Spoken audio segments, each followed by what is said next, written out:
बोल जयकारा बोल मेरे श्री गुरु महाराज की जय।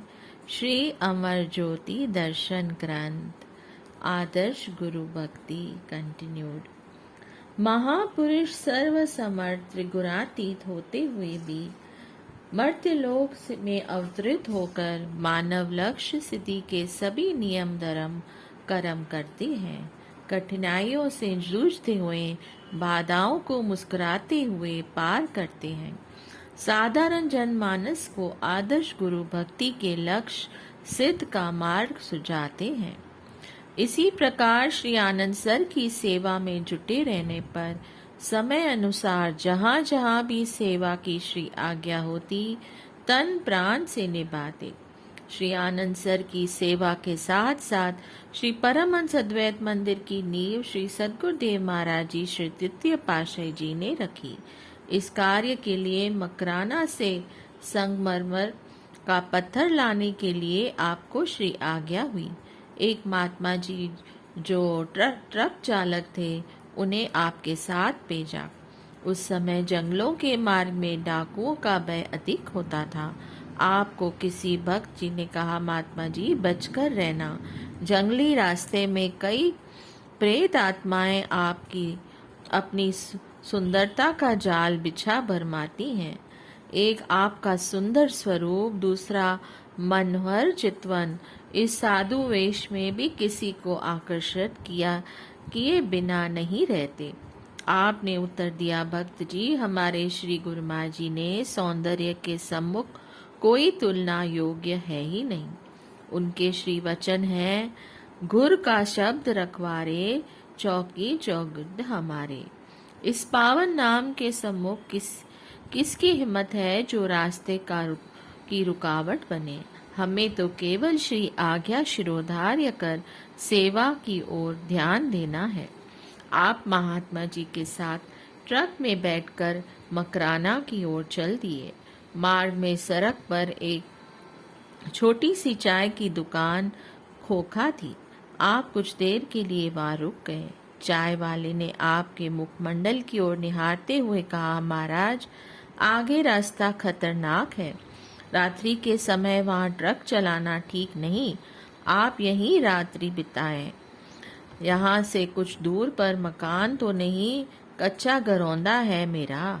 आपने कहा, अभी तो संध्या है, रात्रि तक हम काफी सफर तय कर लेंगे।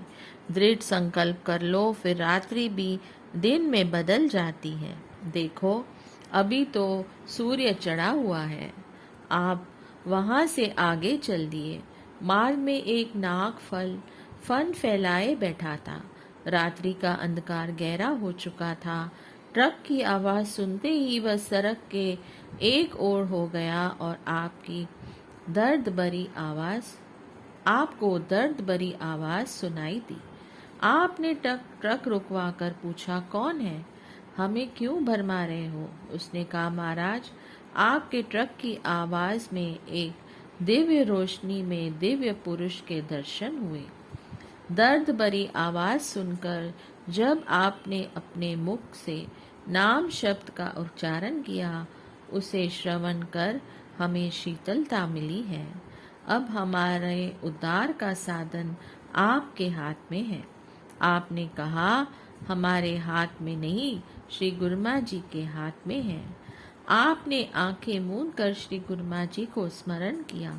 श्री तृतीय पातशाही जी ने साकार श्री दर्शन देकर आपको फरमाया कि आप इन्हें सब कुछ बता सकते थे, इनका उद्धार कर सकते थे, कर देते। आपने विनय की, स्वामी जी अभी मैं सेवक हूँ। इतना कहकर श्री चरणों में मस्तक धर दिया। उधर गुरु शब्द की आवाज मुख से निकलते ही सामने कई यक्ष, गंधर्व एवं अन्य आत्माएं मंडराने लगी। श्री गुरुमा जी ने फरमाया, हम आपको यह आज्ञा दे रहे हैं कि आधा घंटा ट्रक में ही गुरु शब्द जोर से उच्चारण करते रहो। इन सब को कह दो कि इसी शब्द का उच्चारण करते रहे। जितना अधिक शब्द उच्चारण करेंगे उतनी जल्दी उद्धार हो जाएगा। इनके उद्धार का समय आ चुका है। आपने श्री आज्ञा शिरोधार्य कर सबको हुक्म सुना दिया। आधा घंटा श्री गुरुमा जी आपके पास ट्रक में विराजमान रहे। आप शब्द का उच्चारण करते जा रहे थे और देख रहे थे कि कई आत्माएं जो उसी समय ज्योतिर्मय बनकर जा रही हैं। आपने विनय की, स्वामी जी मैंने आपके विश्राम में विघ्न डाला। आप स्मरण करते ही प्रकट हो गए। श्री गुरुमा जी ने फरमाया, हम तुम दोनों एक स्वरूप हैं। यह काम तुम्हारा था जो हमसे पूरा करवाया। आप जब भी उस मार्ग से जाते चाय वाली दुकान पर अवश्य ठहरते। वह भी विनय करता कि महाराज आते जाते यहाँ अवश्य ठहरा कीजिए। देखो आपकी कृपा से यहाँ कितनी जल्दी सड़कें व रास्ते बन गए हैं। आप हम पर भी कृपा करें। घरौंदे में अपने चरण डालकर उसे पक्के मकान में परिवर्तित कर दें। वह आपसे चाय के पैसे नहीं लेता था। आपने कहा संतों से लेन देन का संबंध तो चलता आया है। तुम्हारा मकान तो बन जाएगा, परंतु श्री आनंदपुर में आकर गुरु शब्द लो और नाम की कमाई से फूलो फलो। कुछ ही समय में उसकी कोठी और दुकान दोनों बन गए। वह श्री आनंदपुर का स्थान पूछता हुआ परिवार सहित यहाँ पहुंचा तो आप गुरु गद्दी पर आसीन थे। उसने परिवार सहित नाम दीक्षा ली और श्री दर्शन कर निहाल हो गया। पुण्य श्री दर्शनों के लिए श्रद्धा से आने लगा। इसी प्रकार आप श्री आनंदपुर में सेवा कार्य करते हुए अमृतसर, जालंधर, दिल्ली, इंदौर, जबलपुर एवं अन्य कई आश्रमों पर गए। वहाँ के महात्मा जन एवं बाइयाँ आपको सत्संग करने के लिए विनय करते। आप फरमाते, हमें श्री आनंदपुर की सेवा में आनंद आया है, अभी समय नहीं है। आपको मौन प्रिय था, इसलिए किसी से ज्यादा मेल मिलाप नहीं रखते थे। जिस कार्य हेतु जाते उसे पूर्ण कर शीघ्र ही श्री आनंदपुर लौट आते। श्री सद्गुरुदेव महाराज जी ने आपको श्री आनंदपुर के कुछ प्रबंधक सौंपकर प्रबंधक बनाया। आप जब कार्यों को कर्तव्यनिष्ठ बन पूरा करते थे। श्री सद्गुरुदेव महाराज जी ने 31 अक्टूबर सन 1963 में रूहानी जानशीन का रहस्य समझाने के लिए श्री स्वामी जी श्री चतुर्थ पातशाही जी को एकांत में बुलाया। उन्हें रूहानी रहस्य समझाने के साथ साथ यह भी फरमा दिया कि श्री स्वामी जी श्री पंचम पातशाही जी का नाम लेकर इन्हें परमार्थ का अत्यधिक कार्य करना है। इनका विशेष ख्याल रखना। 30 जनवरी सन 1964 में अंतिम बार श्री तृतीय पातशाही जी महाराज जी ने आनंदपुर से प्रस्थान किया।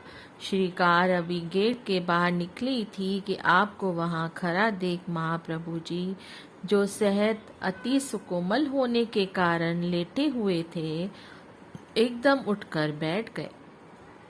तकिए के पास रखे हुए 2 आम भोग लगाकर आपको दिए और आंखों में ओझल होने का संकेत भी कर दिया।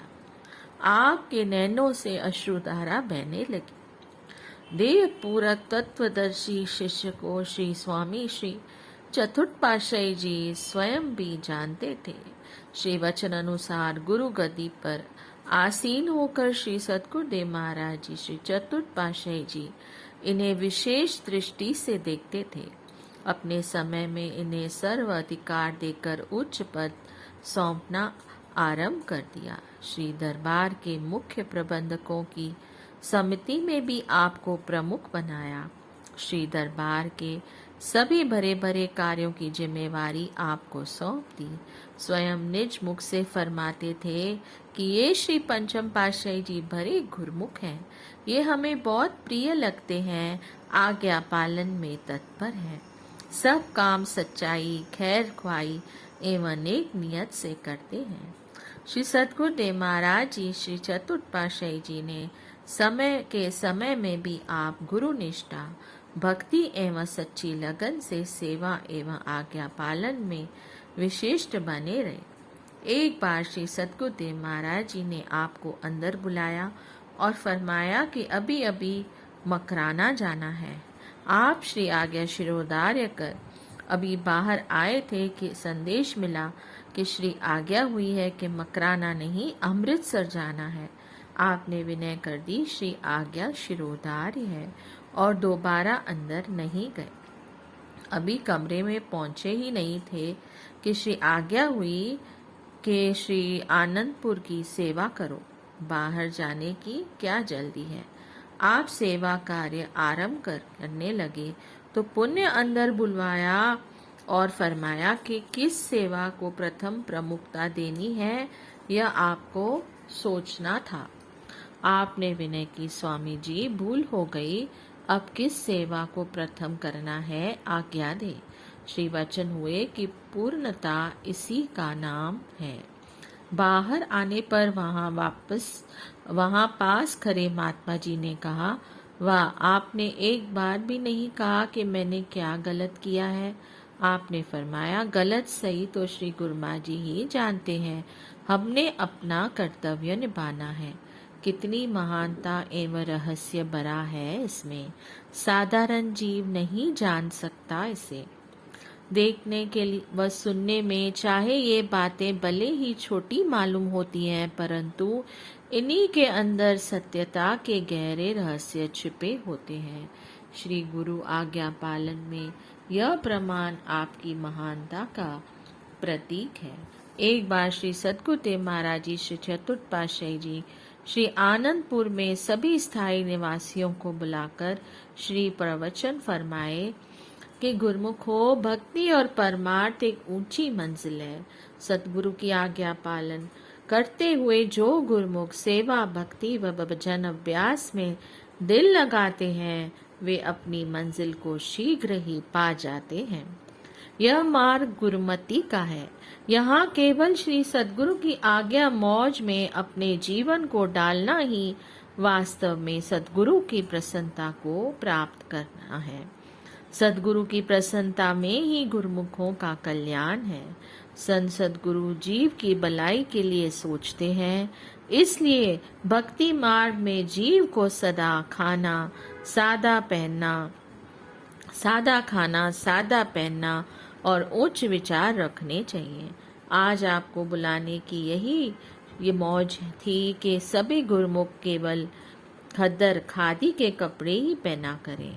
खद्दर आपको स्टोर में मिल जाएगा। समय अनुसार महापुरुष अपनी मौज बदलते रहते हैं। जब जैसी मौज हो उसी को ग्रहण करके गुरुमुखों का कर्तव्य है। श्री सद्गुरुदेव महाराज जी के प्रवचन सुनकर सब अपने कमरों में आ गए। किसी ने यह कहकर कि पापलीन या अन्य कपड़े भी दरबार में से ही मिलते हैं, इनके फटने पर खदर पहन लेंगे। किसी ने कुछ समय पश्चात और किसी ने श्री आज्ञा पर ध्यान ही न दिया, अपनी अपनी बुद्धि अनुसार आचरण किया। आपने श्री पंचम पातशाही जी ने कहा कि खद्दर के सिवाय अन्य कपड़े श्री दरबार से मिले हैं। आज तो वचन हुए हैं कि श्री गुरुमा जी ने ही फरमाए हैं, अतः हम अब खद्दर के सिवाय कुछ नहीं पहनेंगे। आपके पास उस समय खद्दर का केवल एक ही चोला था, बदलने के लिए दूसरा बिल्कुल नहीं था। आपने कमरे में जाकर अन्य पॉपलिन आदि के वस्त्र एक ओर रख दिए और उसी समय खद्दर लेकर उसे सिलवाकर सब चोले को बदला। यही आपकी श्री आज्ञा पालन में निष्ठा और दृढ़ता थी। बोलो जयकारा, बोल मेरे श्री गुरु महाराज की जय। जय सच्चिदानंद।